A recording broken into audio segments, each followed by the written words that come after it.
Halo, assalamualaikum, kembali lagi di channel Mas Ung. Gimana kabar kalian? Semoga kabar kalian semua baik-baik aja ya. Di video kali ini saya akan test ride sepeda Wednesday AJ1 Titanium yang kemarin saya build. Dan ya first impressionnya ini posisinya aero ya, walaupun spacernya ini udah 4 cm, yang saya kira ini akan agak rileks lah ya posisi ridingnya, cuman ternyata masih agak nunduk gitu. Posisi side postnya juga udah pas untuk tinggi badan saya. Dan ya nanti saya akan bike check satu-satu apa aja yang nempel di sepeda ini ya. Oke, saksikan terus ya vlognya kali ini ya.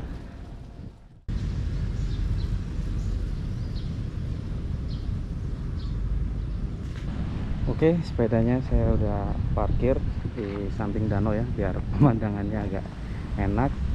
Ditambah di depan saya ini juga tidak kalah menarik lagi pemandangan dari sepeda road bike. Kita langsung mulai aja reviewnya atau bike check ya, apa aja yang nempel di sepeda road bike Wednesday AJ1 Titanium yang jenisnya rim brake ya. Oke, mulai dari brandnya, ini Wednesday ya, yang berasal dari Surabaya, brand kepunyaan lokal milik Om Azrul Ananda dan Om John. Nah, Wednesday ini mengeluarkan yang seri terbarunya atau lini flagshipnya lah ya, yang seperti yang saya baca di websitenya Wednesday itu, yaitu Wednesday AJ1 yang berbahan titanium. Jadi di tahun lalu Wednesday ini menurut info yang saya tahu juga itu mengeluarkan seri titaniumnya, yaitu di jenis gravelnya ya, yang Journey gravel bike ya. Kalau yang di depan saya ini yang road bike nya, akhirnya dikeluarin juga frame yang berbahan titanium pula ya.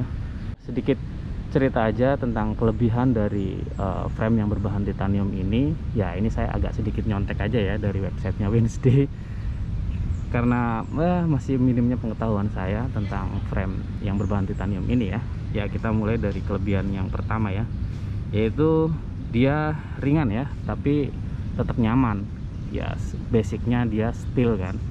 Kemudian bahan titanium ini dia lebih kuat dari aluminium, namun bobotnya itu separuh dari steel ya pada umumnya, sehingga bisa dibuat dengan tubing atau pipa yang sedikit lebih besar.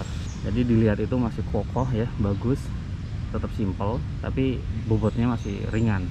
Titanium memiliki karakter mirip dengan steel, bisa meredam getaran jalan, membuat kita bisa lebih menikmati ya perjalanan ya long ride ya, perjalanan jauh. Hampir semua sepeda titanium ini menggunakan bahan 3AL/2.5V ya, dengan campurannya itu 3% aluminium dan 2,5% vanadium. Kemudian kelebihan yang lainnya yaitu dia awet ya, bahkan awet untuk selamanya katanya, karena bisa melebihi umur kita si frame ini ya. Dan bahan titanium ini juga lebih tahan korosi dari stainless steel, yang mana kita sama-sama tahu ya, stainless steel di kalangan atau di keluarga steel itu dia yang paling tahan karat lah ya. Ternyata ada yang lebih di atasnya lagi guys, yaitu titanium ya. Kita langsung aja ngomongin untuk masalah harga.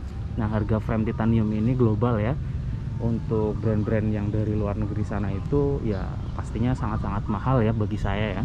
Jadi minimal mungkin 30 jutaan itu ya, itu udah terjangkau kalau yang brand-brand dari luar negeri sana ya.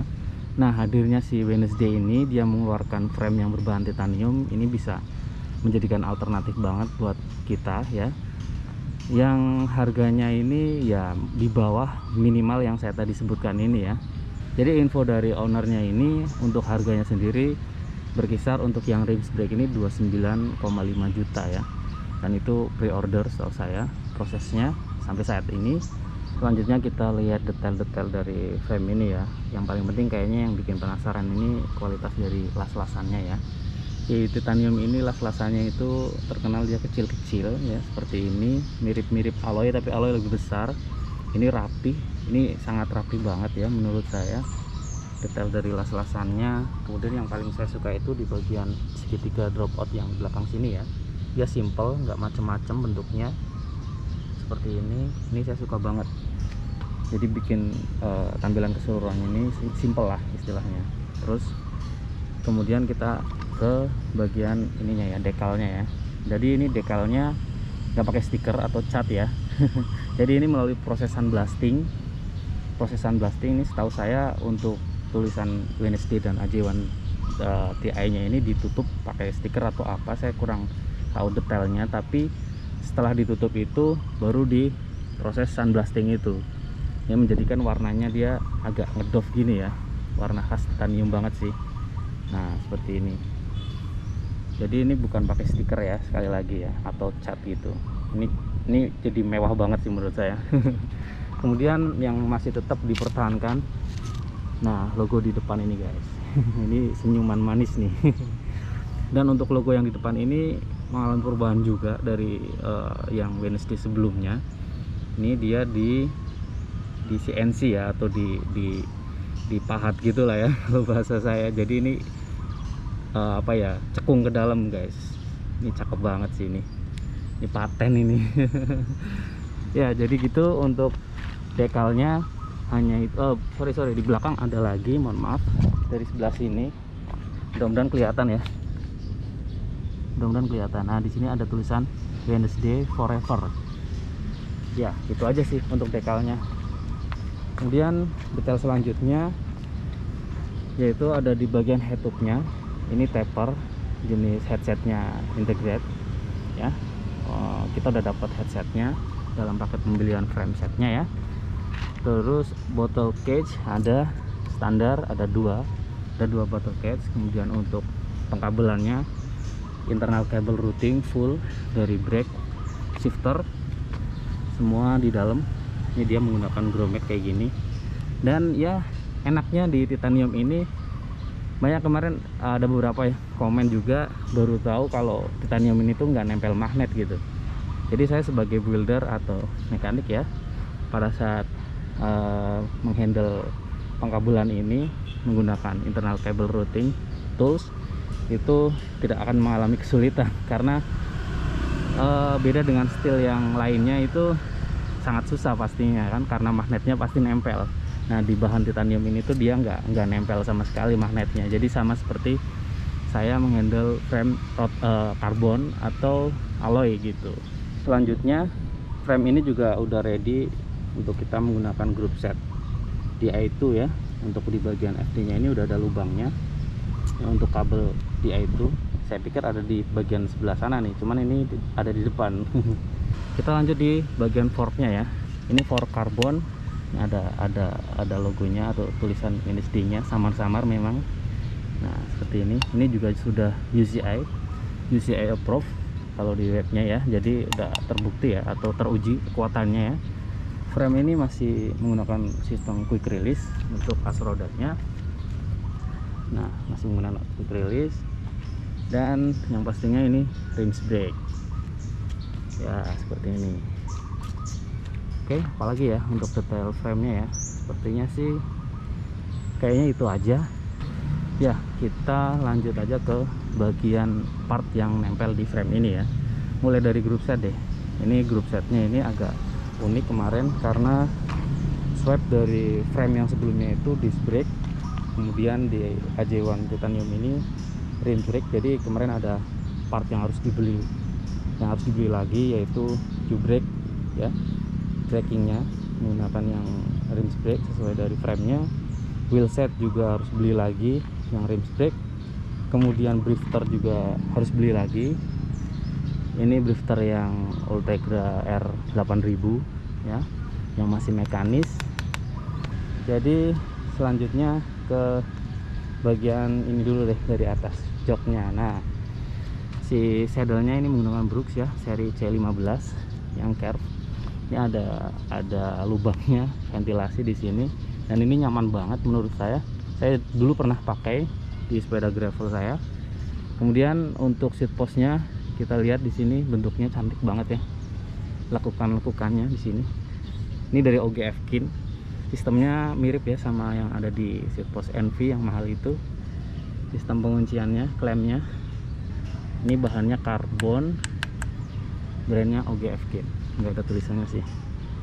Terus langsung ke bagian kokpit.